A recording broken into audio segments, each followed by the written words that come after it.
নমস্কার বন্ধুরা, কেমন আছেন? আশা করি সকলেই ভালো আছেন। আমিও বেশ ভালো আছি।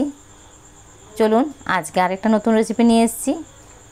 তো দেখুন, আমি প্রথমে কিন্তু ফ্রাইং প্যানটা বসিয়ে দিয়েছি। এবার এটাতে একটু জল ছিল বলে আমি এটা পরিষ্কার করে নিলাম। তো এই রেসিপিটা করতে খুব বেশি উপকরণের প্রয়োজন নেই। প্রথমে দিয়ে দিচ্ছি বেশ কিছুটা পরিমাণ তেল। এটাতে কোনো কিন্তু ফোড়ন লাগছে না। আমি ম্যাক্সিমাম সবজিতেই 5 ফোড়ন ব্যবহার করি, কিন্তু এটাতে আমি কোনো ফোড়ন দিচ্ছি না। জাস্ট দিচ্ছি দুটো কাঁচা পাকা লঙ্কা। এই লঙ্কাগুলো ফাটিয়ে দেবেন না, কারণ ফাটিয়ে দিলে পরে কি হয় জানেন, এখান থেকে বীজটা ছিটকে নিজেরই চোখে মুখে লেগে যেতে পারে। আমি কিন্তু খুব ভালোভাবে প্রমাণ পেয়ে গেছি। তো এবার দিয়ে দিচ্ছি এর সাথে পুরো একটা বড় গোটা মতো পেঁয়াজ, যেটাকে আমি কুচি করে নিয়েছিলাম। এই পেঁয়াজটা একটু ভালো করে এখানে ভেজে নিতে হবে। আর এই লঙ্কাটা এবার কিন্তু আর ছিটকবে না, ফাটবেও না। এবার এই লঙ্কাটাকে আমার খুন্তির সাহায্যে কেটে নিতে হবে। সেটা আমি পরে করব নরম হয়ে গেলে, কিন্তু এখন একটু ভালো করে ভেজে নিচ্ছি।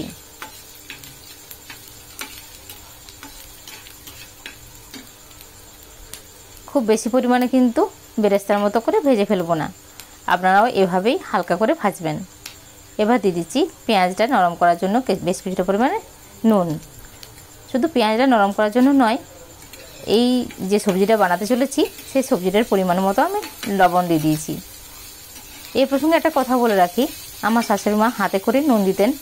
তো সেখান থেকে আমি দেখেছি তিনি কিন্তু কখনো খেয়ে টেস্ট করে দেখেননি যে নুনটা কেমন হয়েছে। একবার খাবার সময়তে আমরা দেখতে পেতাম নুনটা কিন্তু একদম পারফেক্ট হতো।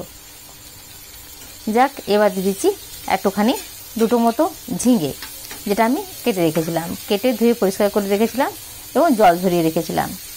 আমার শাশুড়ি মা এটাও বলতেন যে ঝিঙে কখনো ভাজা যায় না। আমি জাস্ট এটা একটু তেলে নেড়ে চেড়ে নিচ্ছি। আমিও জানি এটা আর ভাজা যাবে না, তো জাস্ট একটু নরম করে নেওয়া, এই আর কি। আপনারাও পারলে এরকমভাবেই করবেন। অবশ্যই বাড়িতে এই রান্নাটা ট্রাই করবেন, আমি কথা দিচ্ছি খুব ভালো হবে খেতে। এবার দিয়ে দেবো এখানে একটুখানি সর্ষে বাটা, প্লেন শুধু কালো সর্ষেটা আমি বেটে রেখেছিলাম। এবার দেখুন বন্ধুরা, আমি কিন্তু সর্ষেটাকে ছেঁকে দেবো। সর্ষের একটা ছালও কিন্তু এই সবজির মধ্যে যাবে না। এইভাবে একদম পুরো বাটি ভর্তি আমি জল নিয়ে নিলাম এবং জলটাতে ভালো করে সর্ষেটা আমি মিশিয়ে নিচ্ছি।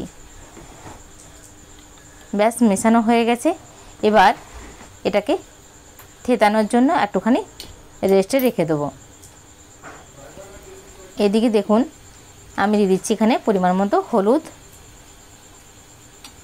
ব্যাস, হলুদটা দিয়ে ভালো করে মিশিয়ে নিই। এটাতে জল লাগবে না, কারণ সর্ষেতে বেশ কিছুটা পরিমাণে জল এর সাথে যাবে, সর্ষের পুরো জলটাই যাবে। হালকা করে আমি আস্তে করে উপরে জল জল অংশটা নিচ্ছি। এখনও বেশ পেস্ট আছে, তো এটাতে আরেকটু জল লাগবে।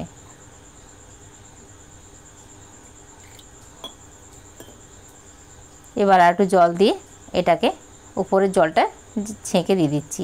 এর জন্য কিন্তু কোনো ছাঁকনির প্রয়োজন হয় না। দেখুন, আস্তে করে আমি দিয়ে দিলাম। একদম অনেকটা পরিমাণে ছাল থেকে গেছে। এই ছালটা কিন্তু আমার মনে হয় না দেওয়াই ভালো। তো যারা ছাঁকতে পারেন না তারা পুরোটা দিতে পারেন, কোনো অসুবিধা নেই, কিন্তু সর্ষের ছালটা অ্যাভয়েড করতে পারলে ভালো পেটের পক্ষে। ব্যাস, আর অনেকটা পরিমাণ জল আছে। এবার এটাকে আপনারা চাইলে ঢাকা দিতে পারেন বা নাও দিতে পারেন। এই পাশে বলুন তো বন্ধুরা, এটা কি? এটা হচ্ছে ছাতু। এই সময় এটা রান্না না করলে হয়? বাজারে অ্যাভেলেবেল এখন ছাতুর মরশুম, ছাতু পাওয়া যাচ্ছে প্রচুর। তো আমি বেশ কিছুটা পরিমাণে এখানে আছে, আমার 250 পরিমাণ ছাতু আছে। সেটা আমি শুধু তেলে ভেজে রেখেছিলাম, একটু লবণ দিয়ে তেলে ভেজে রেখেছিলাম। কালকে করার সুযোগ সময় কোনোটাই হয়নি, তাই আজকে আপনাদের সাথে শেয়ার করছি, যেহেতু আজকে এটা বানাচ্ছি আমি সবজি হিসাবে। ব্যাস, এটা হচ্ছে একটুখানি জিরে গুঁড়ো দিলাম। এখানে কিন্তু কোনো রসুন যাবে না, রসুন ছাতুর সাথে যায় না, তাহলে কিন্তু ছাতুর সেন্ট থাকে না। ছাতুর নিজস্ব একটা সেন্ট থাকে, যেটা ওর একটা নিজস্ব ব্যাপার আছে। তো এটা খেতে খুব ভালো লাগে। ছাতুর সেন্টের জন্যই এর খাওয়াটা বেশ ইন্টারেস্টিং মনে হয়। আমার তো বেশ ভালো লাগে। আপনাদের কেমন লাগে আমাকে কমেন্ট করে জানাবেন। দেখুন এটা কিন্তু জলটা অনেকটাই শুকিয়ে গেছে।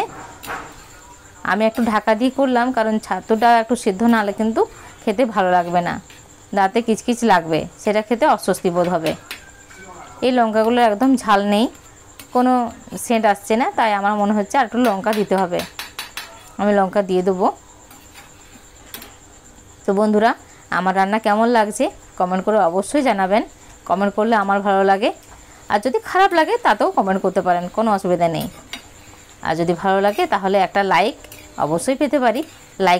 লাইক দিলে কোনো পয়সা লাগে না কিন্তু।